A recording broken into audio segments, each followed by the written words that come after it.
Hello, everyone. Thank you for joining us. Welcome to today's webinar. It's part of our series.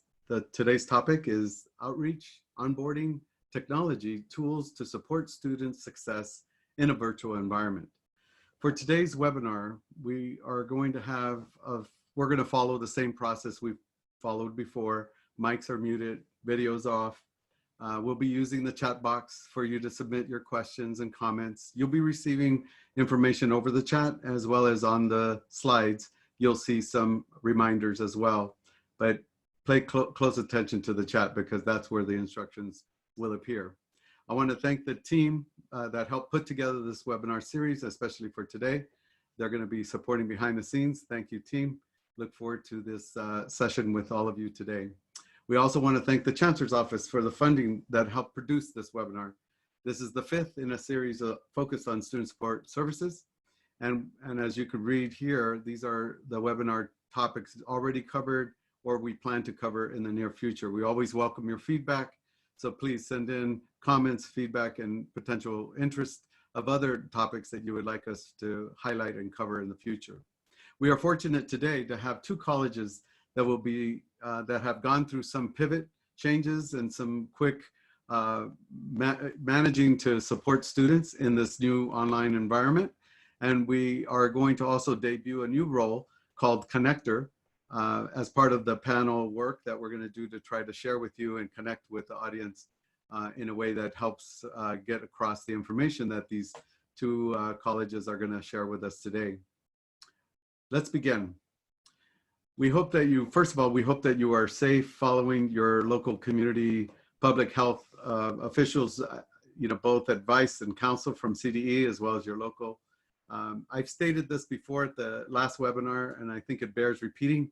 We are all in this together. However, depending on what your shelter is, some of us are able to be comforted and have an ability to continue our life. But for some, it's quite different. For students that are furthest from the opportunity and the most vulnerable, things can be quite challenging. In a recent survey highlighted by Inside Higher Ed, they showed that there's a number of students that are having some quite difficult challenges. And in particular, this quote sort of stood out to me. Non-traditional students who often balance work and family commitments in addition to their studies now make up majority of the post-secondary population. And we know for the vast majority of students of color and the low income, these represent community college students. And they're likely to get the brunt of the impact of this COVID-19 and the economic impact as well.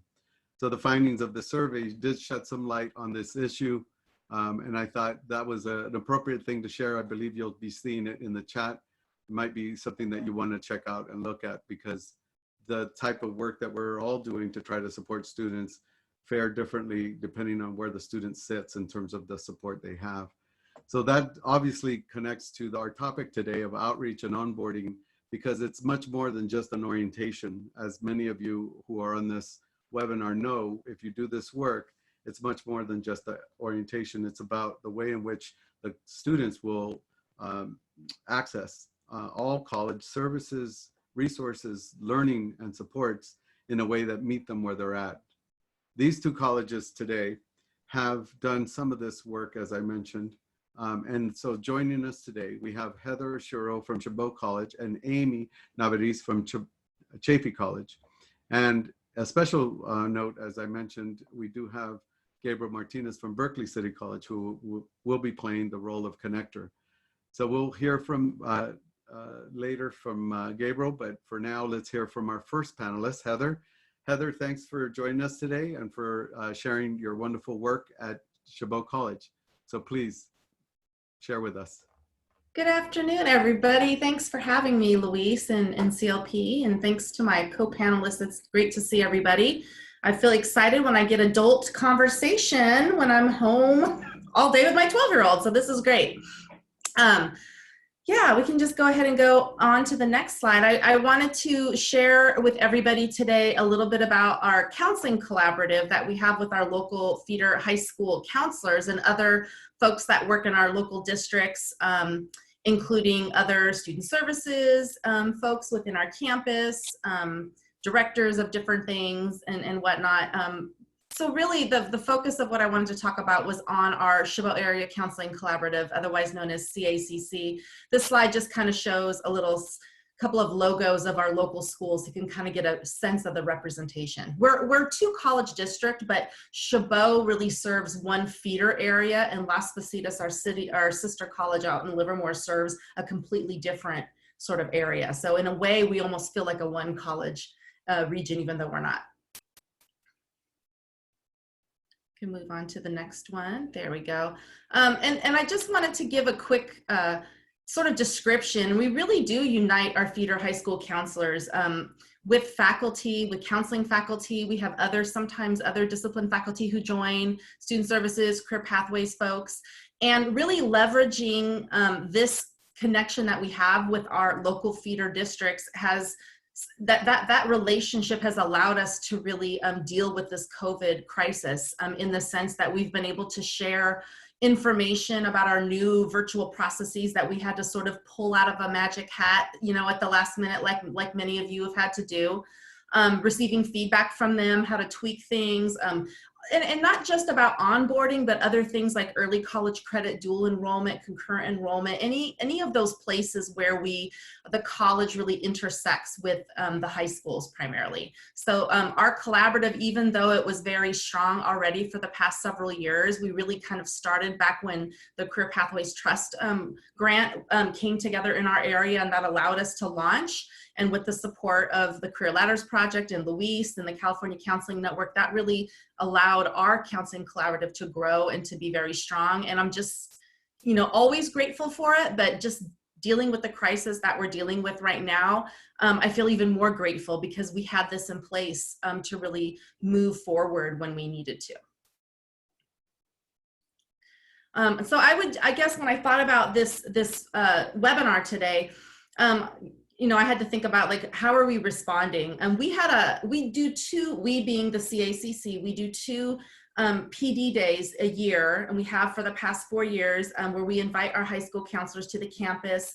And if you're familiar with the state of high school counseling in California, we would know that most likely the only PDs you get to go to are the CSU Counseling Conference and the UC Counseling Conference, if you're lucky, right?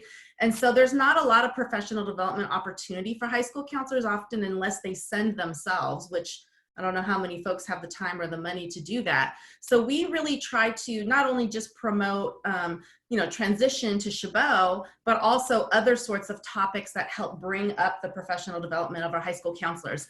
When our spring session was canceled due to COVID, we really took a minute to recalibrate, and now this month actually we're providing 3 different what I call virtual workshops. I'm not really calling them webinars, even though they're kind of like a webinar. Last week we did our first one where we really kind of described our virtual onboarding process for new first-time college students. And so that was a very new thing. You know, Chabot, we had done everything in person.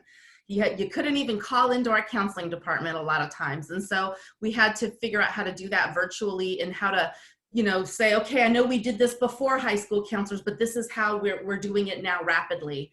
The other thing that I realized was, you know, these high school counselors only have the high school seniors for a few more weeks. I mean, really, right? And they haven't seen them for a couple of months. So really needing to get this information out quickly so that they could get it out to the seniors instead of just expecting them to navigate our website and figure it out on their own. Tomorrow we have our second workshop, which is going to be about connecting high school seniors to our special programs.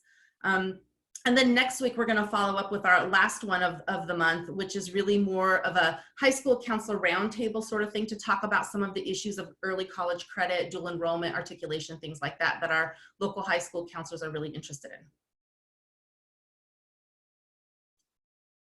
You can go on to the next one. So one of the things that we shared out in our webinar last week, and I think the link, you would be able to click on this if you're interested, we took a literal in-person process of the first semester planning sessions where the students would come in, meet with a counselor, learn about, you know, associate degrees and certificates and all of the information that we like to jam pack in with the kitchen sink right at the beginning and sort of give it all to them at once. And we really streamlined it down. And I think this is a great process for us in like being just in time and really only giving them the information that they need right now.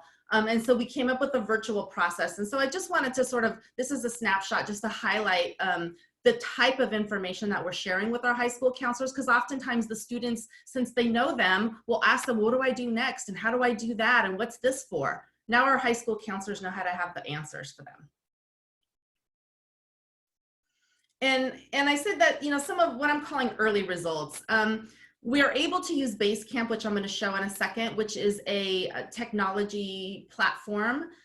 We actually benefit from, our relationship with the CACN and with Career Ladders Project to have this Basecamp platform. And over the past 4 years, we've grown to having almost 120 participants. So we are able to shoot out messages, reminders, scheduled meetings. Whenever we have a meeting, we shoot the notes back out. So using that Basecamp for ongoing communication and collaboration has always been helpful. But right now, during this crisis, where everything's online, it's nice to know that there's one place to go and you don't have to track down a million emails. That's been really, really helpful. This whole crisis in terms of how we're pulling together our resources virtually has also really strengthened and increased our collaboration between general counseling and special programs. I mean, we're all on the same floor in building 700, right? But we're almost like we're in two different worlds, and we all have the same training, and we're all counselors at the college.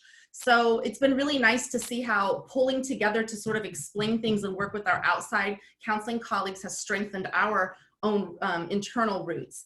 And the last thing I would say is it really is augmenting our outreach efforts, because we don't really have a lot of outreach at the college or marketing. And so I think that going forward, hopefully we'll get back to a sense of some sort of normal. But I am also hopeful that some of the things that we've been able to put into place will remain, because I think that when we're able to serve students in multiple ways, we're just stronger afterwards. So that would be what I have to say about that. The last slide that I have is really just to show everyone what the Basecamp looks like. This is our virtual collaboration. And so you'll see there's a message board, there's a docs and files. We have a Google folder where everything gets stored. I have like a virtual folder for each one of my webinars. I send a bit.ly link out. So counselors, when I'm linking things in, they can easily find it after the fact. And I think that's been really helpful. And we can campfire as like a chat. We can kind of chat with each other. Easily add or remove people. So it's been really, really helpful to have this. Even the schedule's been great. When our local feeder high schools have their college nights and their career fairs and things, and they want to invite us, we're able to ask them to put it in the schedule. So then we're not overbooking ourselves or creating, a big event on a day when Castro Valley High School is having a big event, right? So it's been really nice to have that coordination. And then the last thing I wanted to show, this is just another example of the virtual resources that we're sharing to support onboarding. So using Google, which is my best friend, in our Basecamp, we're able to, I nest all of the documents that I'm getting from my colleagues, some video tutorials for how to apply, resources from our El Centro, which is our HSI Welcome Center, financial aid resources, and this actually goes on for a couple of pages. This is just a snapshot. But I wanted to just share, this is an example of the sorts of digital resources. And so these are links. When the counselors go there, if we change something on our end, all we have to do is change it on the back end. The link is still good. And it's a Google Doc. So we're just able to stay really current with our information by providing sort of these digital resources this way. I think that's all I have today. Thank you, Heather. That was great. I appreciate it. We're going to hold the questions for a little bit later after we get a chance to hear from both colleges, and Gabriel's going to do a little bit of sharing in between, and then we'll get to as many of the questions that we can. They're quickly being compiled into the different areas for college or per person, and then we'll get to those. Thank you again, Heather. We all want to move now to our next speaker and wanted to start off with Amy Nevarez, who's the Dean of Counseling at Chaffey College. Thank you, Amy, for joining us. Please introduce your team and please share with us. Hey, Luis, thank you so much for this opportunity. Thankfully with me today is Fabiola Espitia, one of our counseling faculty at Chaffey College. as well as Kirk Collins, one of our counseling faculty at Chaffey College, who are two of the many rock stars that have really helped to leverage some of the technology that we had in place to be able to move some of our supports forward for students. So I'm going to take a couple of moments to kind of share what we'll be sharing with you today via, if we can start on that next slide. But I really want to begin with and share and highlight that the work that we'll be sharing with you today has taken, you know, many people in our areas of student services as well as of instruction to get some of this up and available to students. If you guys think back to a month and a half ago, I don't know about you, but you know, a little bit of I'm freaking out is set in naturally to kind of think about what is it that we can put in place for students that we have currently that we can leverage. And so what you're seeing in front of you right now are items that were leveraged that we had in other places across the campus that we were able to bring to what I call right now the front door of Chaffey College, right? All of our websites have become kind of that front door to your college. And trying to think about the continuing student that was with us at that time in this transition, and also thinking about, and you all are aware, that summer and fall registration that came along with this very real transition. And so one of the toolkits that was created was the Chaffey Online Toolkit. One of our staff members, Marissa, was able to kind of help put together the technology kind of in one place that students needed to test so that they could test the Canvas system that we were in for the classes that students were going to be now in online, as well as testing the students' technology on Cranium Cafe, which is the tools that we're using to provide the online counseling opportunities. The third piece that you can see here as well is that there's an opportunity for students to do live chatting with admissions and records, financial aid, and counseling. And so it was noted earlier today by Heather is like, once folks are off campus, those phones are kind of like out the door. Right? We might have phone numbers kind of plastered on all of our department pages and websites, but the reality is no one was behind that, you know, department window, so to speak, to answer those phones. So we figured we need to be responsive. Where could we be most responsive? But on your homepage of the college website. And so right now, this live chat is manned by admissions staff, financial aid staff, counseling staff, we've had librarians, we've had tutors, we've had supplemental instruction leaders, we've had kind of an all-in kind of mentality so that we can support students who, like ourselves, we're trying to figure out what to do tomorrow with regards to classes, but also trying to stay in the mindset that we're going to be okay. And really, we're going to be okay because we've got these team members who have these great strengths and skills that are all contributing to this effort.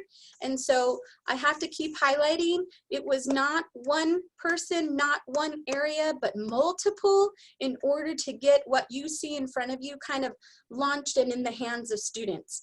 So if we can move to that next page.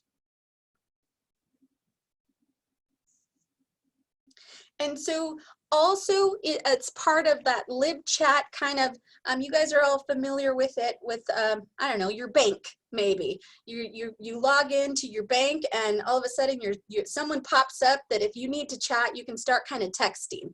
Well, in this queue list system, some of you may already be very familiar, but you can kind of wait in the virtual line.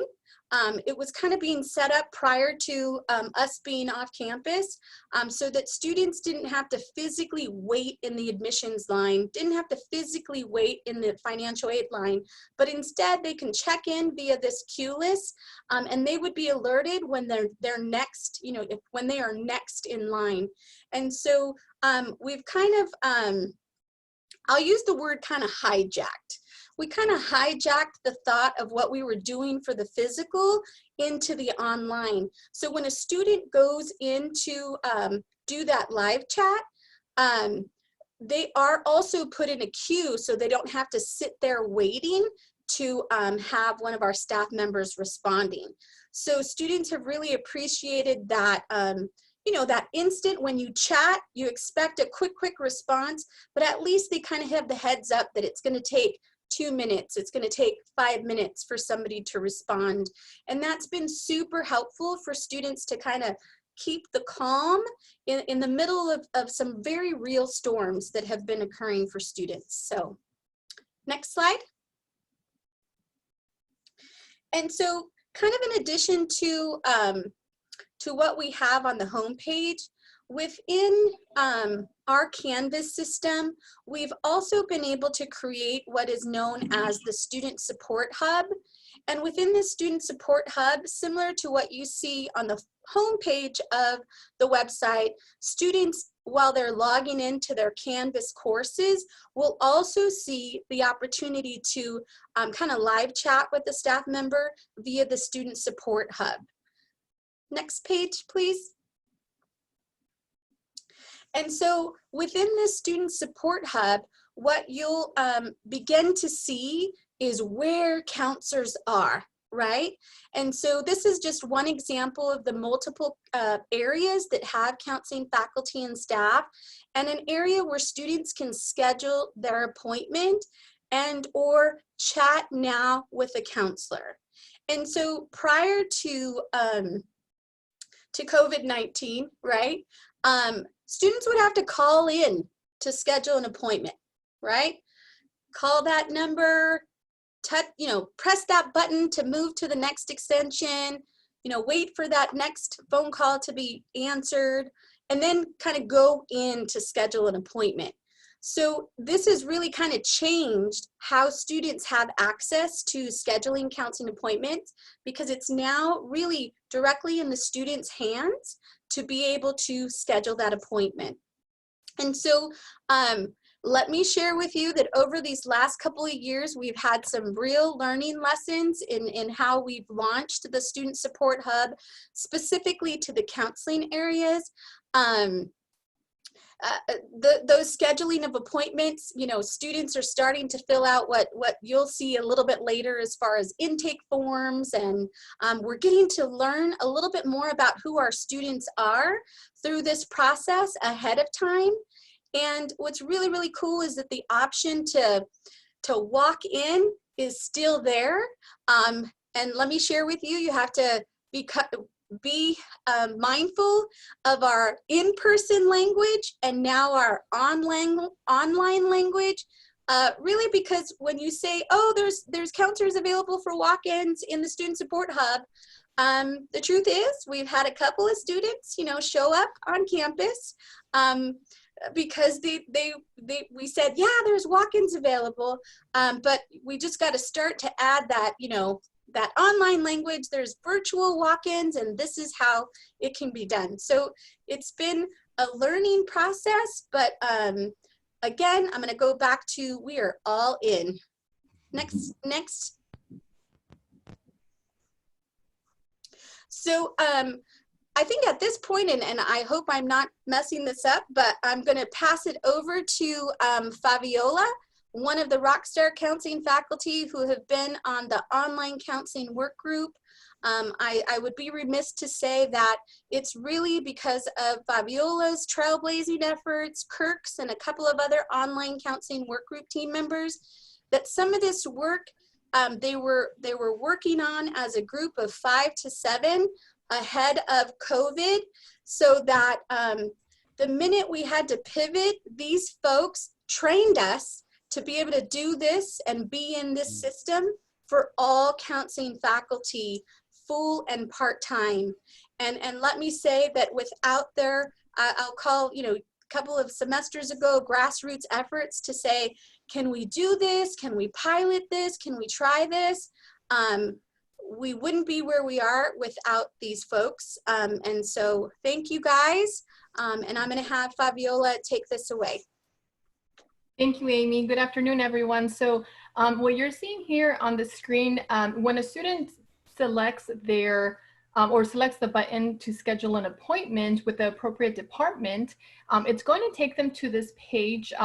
What you see on the left is the reason for meeting. So first they will select why they would need to see a counselor for. So in the work group, there's 5 of us. We regularly meet once a week to create these things. So we're using Cranium Cafe, so Connex Ed Cranium Cafe, and we, as a group, put together all the reason codes.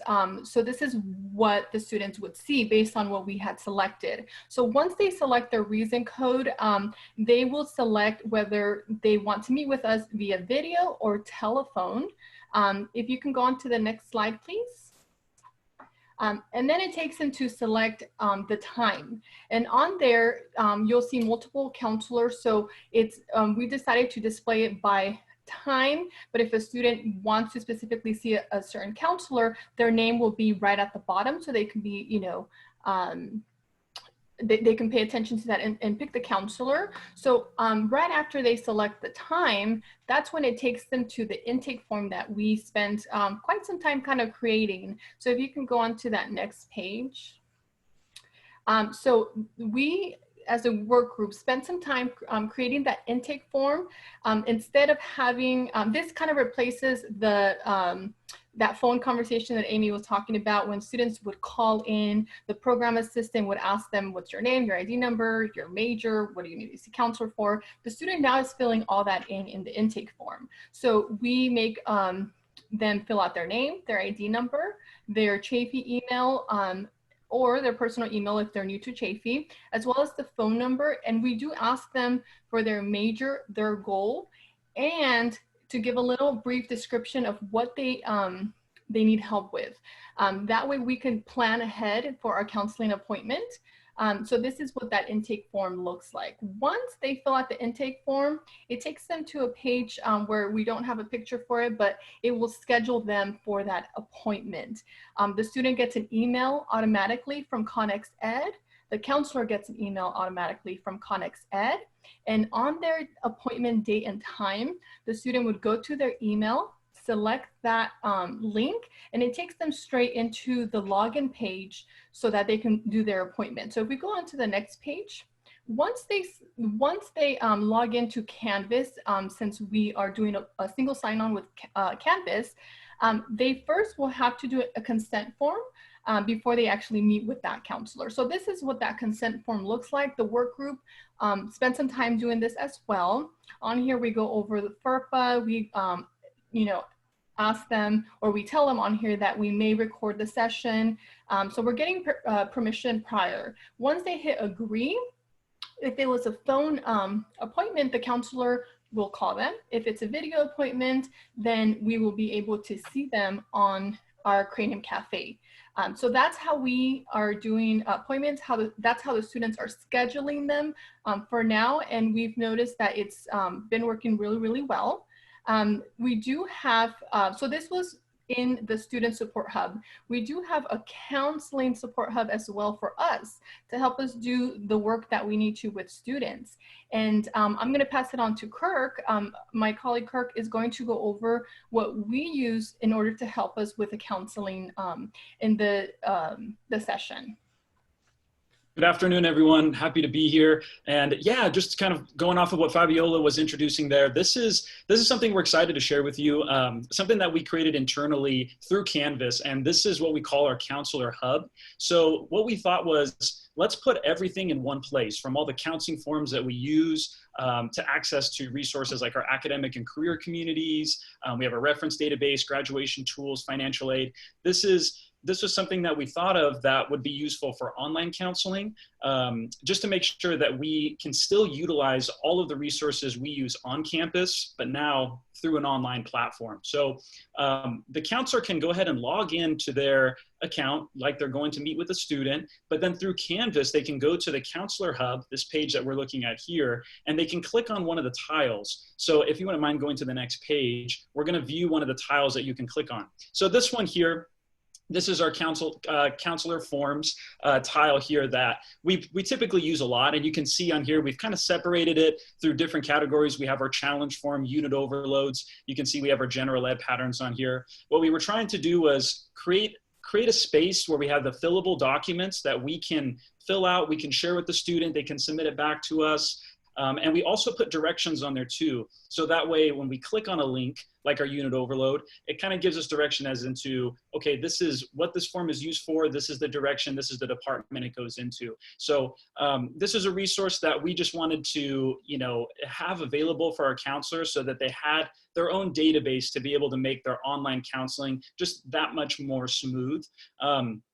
So if you can actually go to the next page, this is another tile that our counselors can click on. And this one's our online counseling tool. So through here, you'll see we have some training videos. We put some online resources in here. But another feature that we've been working on this spring term is our how-to tutorial videos. So if you can actually go to the next slide here, this is another page that we created through Canvas for our counselors to be able to use. And these are tutorial videos that we created to share out with students. So we work to make sure they're ADA compliant. We wanted to make sure that they have audio, visual. So we're accommodating to each and every student through Chaffey College. And this is something where our counselors can go on, click on one of these links and share a video with the student they're meeting with.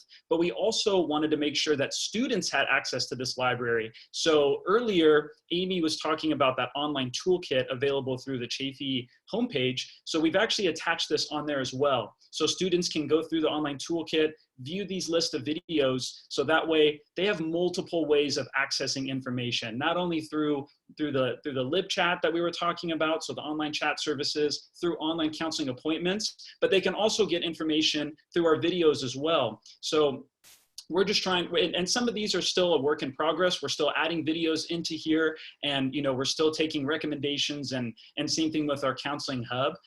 But this was something that we wanted to kind of make sure that we had ready to go by the time summer courses hit, that we can share with students. So that at least was the last piece of information we wanted to share with you all. But thank you for letting us attend today's webinar. Thank you very much. Thank you, Amy, Kirk, and Fabiola. That was great sharing, and really appreciate you taking the time. We are now ready for our connector role. That's Gabriel. So Gabriel, I think you've been listening in and watching the session. Do you want to go ahead and get started with your brief response and then move us into a conversation with our panelists? Absolutely. Thank you, Luis, and thank you all for presenting. I feel very inspired by some of these efforts happening at your your campuses. One of the overall thoughts that came to mind is the onboarding process starts so early at the high school level. And I think we have two amazing examples here of tapping into your partnerships you've built over time to get those high school students ready from your local feeder schools as part of the onboarding process. And then also when they land at your, what used to be your front door, but now with the COVID-19 era, your homepage, we have an amazing example from Chaffey of how to really guide the students through this process and structure it in a way that works for them, because there's so much information that's being thrown at them right now. I did have some questions. I had one for Chabot in particular that I did see pop up in the chat as well. But would you mind sharing, Heather, how long have you been working on building the Chabot Area Counseling Collaborative? Yeah, thanks. Actually, like I mentioned before, our counseling collaborative launched when the Career Pathways Trust grants launched. And I want to say that was about 5-6 years ago. And it's been going pretty strong for about 5 years. And CPT was really, I think, one of the first times that I heard in recent memory where counseling was identified as almost like its own pathway, right? And it was really like CPT gave us the funding, quite frankly, to bring together high school counseling and college counseling together to work alongside the other, what we called local pathway action teams, the other career pathways that had high school teachers and college faculty meeting. So we kind of replicated our own local pathway action team. And at Chabot, we had some really great administration at the time. They've left us, but they're, we still have great administration, but they were a couple of women who were working at the time on CPT and really helped grow our counseling collaborative. And I think that the fact that we are focused not just on transitioning students in, but also on the early college credit, it's multi-pronged approach that we have. One of the things that I was gonna share, and I'll have to remember, if I'll have to ask the host if you have the link. We did have a summary document, an executive summary document that we put together last year that really sort of chronicles our first 4 years, the gains, the goals, some data, things like that I could share with folks if you're interested. Awesome, thank you. One more question for you, Heather. I was really curious, you did mention how the collaboration with the high schools, the efforts towards building partnerships with the high schools really improved the collaboration within the counseling ranks at Chabot. And I was wondering if you could speak a little bit more about that, specifically what kind of activities or other trainings did you all end up doing together? Yeah, thanks for asking that. I think it's not just that, right? I mean, I think like most, I look around, I look at Kirk and Fabiola and I think, gosh, you're so young. You know, I'm seeing you online here and I'm realizing that, you know, counseling across the system is counselors are getting out of grad school probably 10 years after I did, right? And so there's a lot of new, young, energetic people, and that really helps with collaboration. I think a lot. So it's partly just the counselors, the team that we have in our general counseling department, our special programs are wanting to work together more. But I think when I come and I say, hey, special programs, the CACC is having a webinar or a PD and they want to meet you, that really energizes people to say, oh yeah, you know, I got to go and talk to these high school counselors. So I've been able to kind of leverage that as well. You know, the high school counselors want to know. High school counselors want to know how to get their students into DSPS.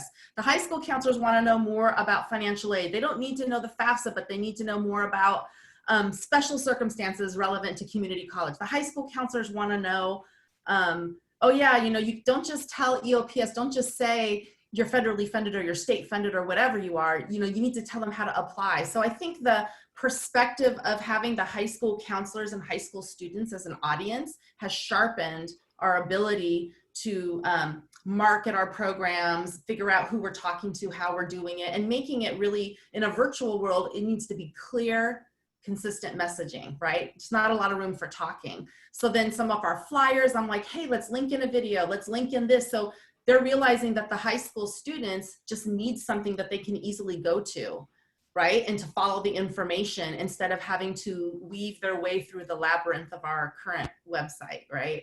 So I don't know if that kind of answers your question, but I think collaboration's there, and saying the high school counselors want to know just really helps catch people's, you know, attention. Thank you so much, Heather.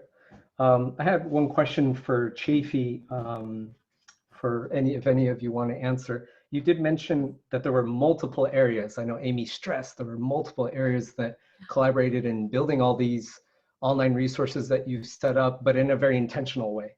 And I was curious if you all could speak on who were like the main crucial roles. I believe you are a medium to large size campus from what I remember in terms of the community colleges. And so if there's other campuses that maybe have smaller teams or maybe more limited resources, definitely keeping in mind that there's going to be some tough budget times coming up.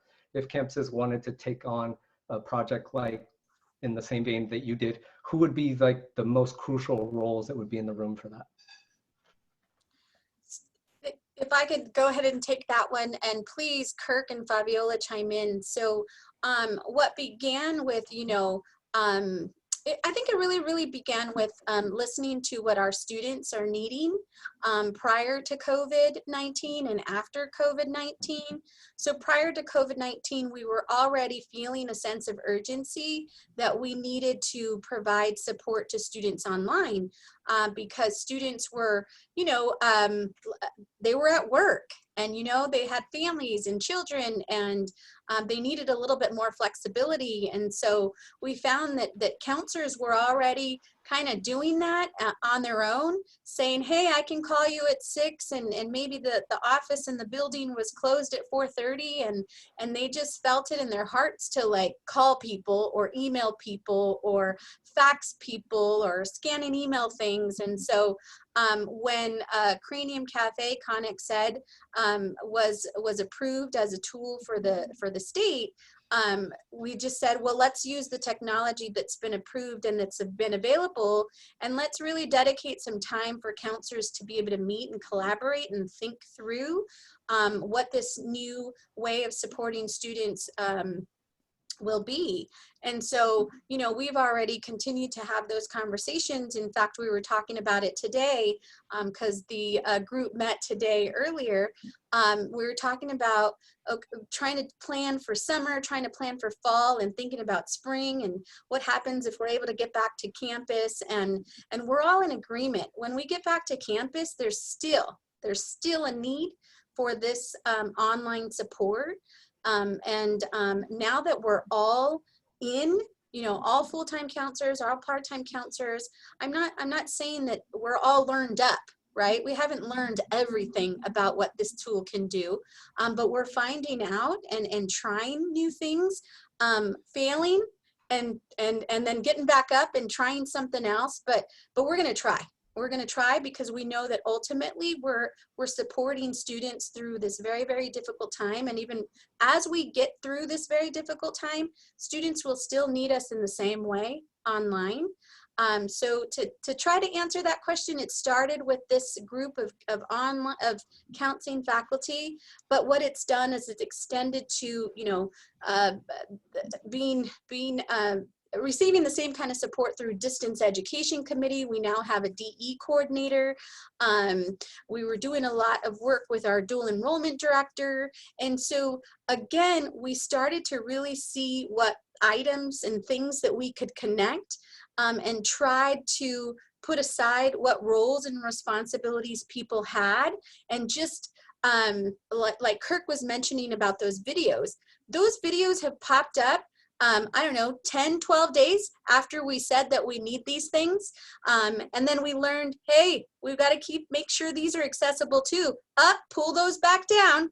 And then, you know, make them accessible, put them back up, right? And so what we have found is this support is also leveraging the awesome staff that we have too, that are at that front door at answering questions for students, and they need tools and resources as well. So what we found kind of in Kirk's share out of the counseling hub is we've given access to all of our staff in the majority of the student services areas, so they too can use the resources because they need them almost in the same way. If it's a form in one place, they can cut and paste and send to students.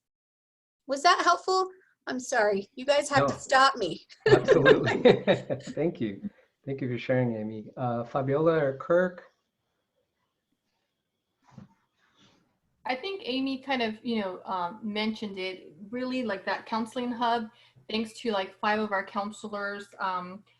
We had a counselor from career, general counseling. They put together that counseling hub. So Amy, you know, allowed them some time because, you know, it takes time to build all that.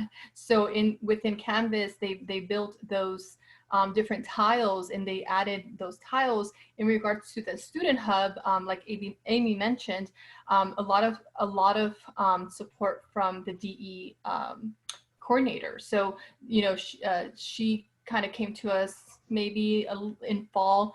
She knew we were doing online counseling and said, hey, let's collaborate, counseling, library, success center, so we can have tutoring on their library services, counseling services. And I'm very thankful we were able to get that live weeks right before this COVID-19. So the student hub went up in January when our spring semester began. And the counselor hub was also something that went live a little bit before this whole COVID-19. So with the support of counselors, if your school has a couple counselors that have that interest, have those skills, you can put together a team and then meet on a regular basis. That's very important to just make sure you meet, and then you guys would share out to your entire group for those bigger meetings. Thank you, Fabiola. I appreciate being able to detail out key roles that were in there. And I really appreciate what you led with, Amy, that you were listening to your students from the beginning, because I think that gets left behind far too often in these efforts. You want to say something else, Amy? I did. I just wanted to add, kind of similar with what Heather shared earlier, is that what this kind of space and time that we're in right now is, it's created an opportunity, via the Zooming that we've been doing, right? You guys are all too familiar with the Zoom meetings. Well, this helped create an opportunity that all counseling faculty, full and part-time, during this time, and I can see it kind of continuing, we meet twice a week. We meet once on Tuesday afternoon and once on Thursday morning, and that's an effort to try to capture, part-timers that work at different shifts, etc. And it's really helped us continue to learn these tools, continue to share out best practices, and also a space for, you guys are way too familiar, all the updates that are happening on a daily basis and all the emails that are being shot out every which way. And we're kind of organizing what those updates are, because in this space, counseling faculty are the first place a lot of people go to ask questions. And so, again, you guys got to stop me. I just. Thank you, Amy. I know we're going to get to the Q&A in just a minute, but before we do that, do any of the panelists have any questions or comments for each other? We're all set. Okay, Luis, we'll move on to Luis now. We're going to do the Q&A portion. Yeah, thank you for that great exchange and learning, taking it a little bit further. There was a couple of questions that I know came up, but hoping that we'll get a chance to take a look at those. I just had a quick follow-on question for you, Gabriel, as our connector today. You yourself have a lot of work that you're doing around technology in your district, and I'm wondering, based on what you heard, of how these two colleges leveraged some of the technology tools that they currently have and use, but also incorporating potentially other new things into that. And the innovation is just amazing, and I think it shows the leadership. I'm wondering, what does that tell you about ways in which your college or other colleges should be thinking about the creativity and working together? What does that speak to the moment in terms of doing things differently? I think at the moment, and one of the reasons I asked the question about who is involved, who are the most crucial roles, is because I come from a fairly small campus, and a very small campus compared to some. And so we're always trying to figure out how can we have the most impact with not as many people around the table as some of the larger community colleges. And now there are some additional challenges in that collaboration because we're all working from home. So yeah, I think that's where we're trying to figure out how to make the most impact with little resources, and just thinking ahead that things are going to get tight with some of these budgets coming up probably in this next year. So how can we have that big impact to build out something that would guide a student, as well as Heather has built over the years with her collaborations, as well as the team at Chaffey has, with guiding the student through a very clear process, whether they're catching it through Canvas or whether they're going straight through your website. I think that's something that all of our campuses need to be thinking about, how to improve, right? Mm-hmm. How can we build out that SIS database even more to serve students' needs, right? How can we fully implement to the fullest some of these new tools that are being promoted by the State Chancellor's office, such as the ConnectEd suite of tools? And how can we do that if we might have limited access to web developers or IT people, right? I know IT and student services is a topic that's hard, as sometimes IT leans harder towards the instructional side of the campus. So how can we leverage that even if we're in a small campus and have limited resources? That's what's the most on in my brain right now. Thank you, Gabriel. I know it also reminded me of the conversation you and I had about how the focus on what is the student need that drives the kind of technology tools that are used, versus letting the tool or the platform drive how you serve students. And so that engineering of thinking of centering the work around what students needs, as opposed to what the fancy platform or tool and all the bells and whistles that can go with it drive that it's really the student meeting the student needs. So thank you for moderating that piece of this discussion here. I did want to make sure that we ask Heather, you had another question in here I don't think we were able to get to earlier. How many dual enrollment students are you serving this semester? And have you seen much of a drop-off since we all had to go virtual? I know, Heather, you and I had a quick conversation about the interesting upshift in enrollment, but maybe you can answer that question and move into what's happening in the fall. Yeah, you know, when I saw that question earlier, so I had to quickly look at some numbers. I don't know what the numbers were for dual enrollment for this particular semester, but for the year, I believe that it was projected we were going to have about 735. Like we had, I don't know, 20, 30, 25 maybe courses being offered or something like that. Anecdotally, so I am teaching a dual enrollment course, a career and ed planning course out at one of our local high schools.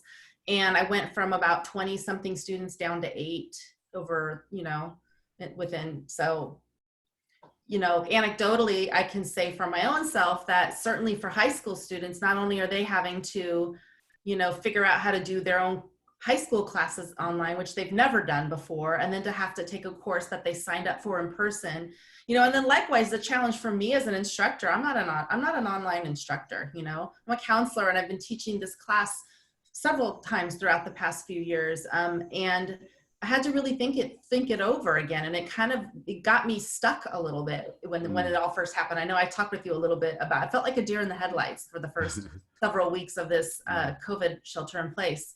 So I think it's taken a big toll. I think the bigger toll will be to see how our outreach efforts in terms of filling next year's dual enrollment courses, right? And I know that at our campus now, we're talking about how can we get our concurrent enrollment forms all online, you know, virtual, digital, all of those things. We aren't, you know, we haven't really been set up for what's happening. And so we're trying to get through that. And yeah, I think just to speak to, I think what you were alluding to, Luis, I know we've talked a little bit about this, but one of the things that I see in general counseling is a lot of the students that are able to navigate, we have similar processes to what Chaffey's been, you know, not as sophisticated or elaborate for sure, but using Cranium Cafe and drop-in services and being able to process our prerequisite overrides and things. And I would say the vast majority of students that I've been seeing are four-year college students who've been displaced, who are coming and they're able to navigate our virtual systems much more effectively, I think, efficiently than our community, our traditional community college students. And that's kind of hurting my heart right now. I don't know if other folks are seeing that.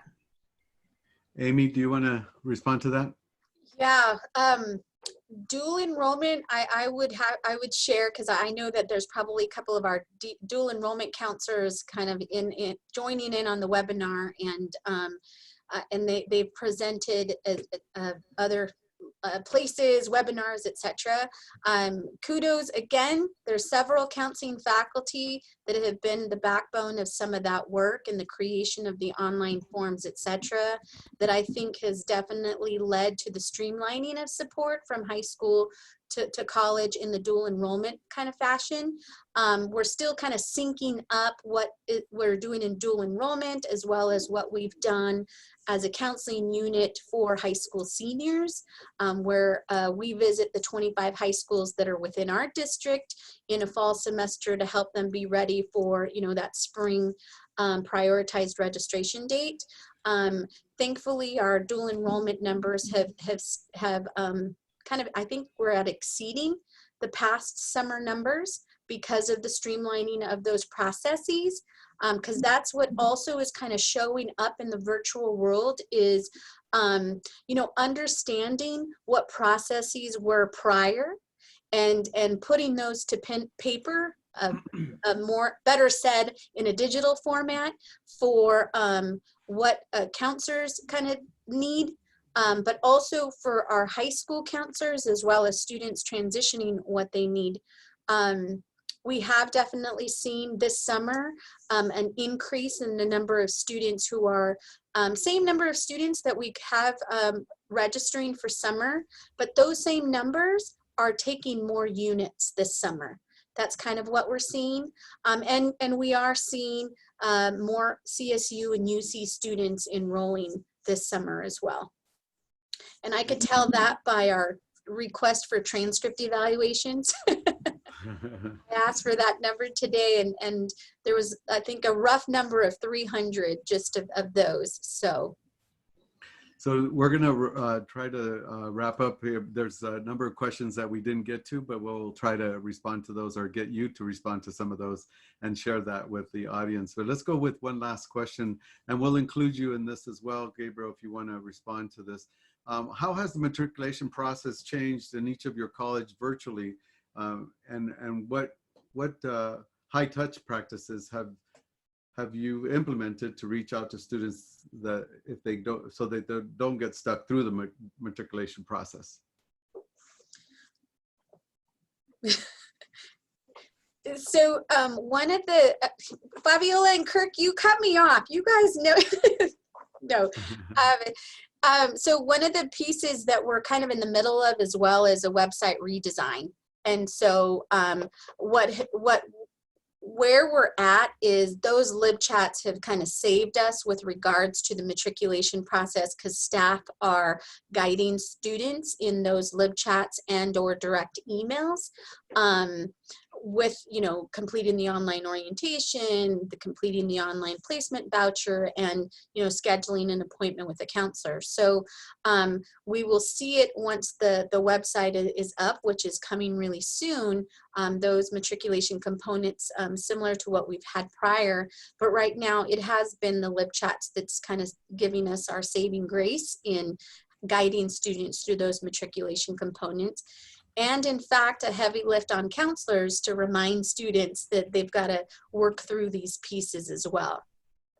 Thank you, Amy. Gabriel? Oh, we can't hear you. There we go. I'm not directly involved in the revising of the matric process. I'm at the table, but we definitely are taking a hard look at how we can revamp these steps. I know there's a lot of barriers, and I think this happens in a lot of schools, of onboarding the high school students in particular. Mm-hmm. So taking a look at where we can make changes while remaining within the guidelines that the state or the district puts on us or guides us with, I think is the big topic right now. How can we facilitate an easier onboarding process with the web presence? But also maybe there are forms that aren't necessary, or maybe the forms can be revised so that it's just easier for a student to process. They're often not created, all these forms we make students do, with the student point of view in mind. So I think those are some of the topics we're hopefully going to tackle soon. Thank you, Gabriel. And Heather, we'll wrap up with you. Yeah, I just actually I shared something in the chat really quickly. We're an HSI campus, and our El Centro, our welcome center, has counseling counselors in there, financial aid folks in there, other folks in there, and they've been doing a really just an amazing job, I think, at providing virtual services, Zoom in, drop-in hours. They're not the only folks doing that. I mean, I feel like other student services departments are doing something similar and definitely are available through Cranium and drop-in hours. But if you guys get a chance and look at their website, I'm really impressed by not just what they're doing on the website in terms of using Zoom and supporting students. That's also where our Dream Center is for our dreamers, but also their social media sort of presence is really, really great. So I can't say enough good things about what they're doing. Thank you for sharing that, Heather. And thank you to the entire panel. We really appreciate your time and your sharing today. I wanted to wrap up by sharing a few more things just real quickly. We already went through the questions. The base camp was already mentioned once. Both of these colleges have utilized this support that the Career Ladders Project has had in place for a while now. And we hope that you'll join us in a larger community of practice that we host on Basecamp as well. Please let us know. You'll be receiving information about that in an email. And lastly, we have some resources that we've been sharing at each of the webinars. We hope that you avail yourself of those. There are also in the chat some other links that we also included, as well as the upcoming webinars that we have that CLP is currently involved with, or we have others that we share that our partner organizations are doing as well. Thank you all. Please, if you have any questions, feedback, you can reach out to us. We look forward to seeing you again. Stay safe, stay healthy, y hasta pronto. Gracias, everybody.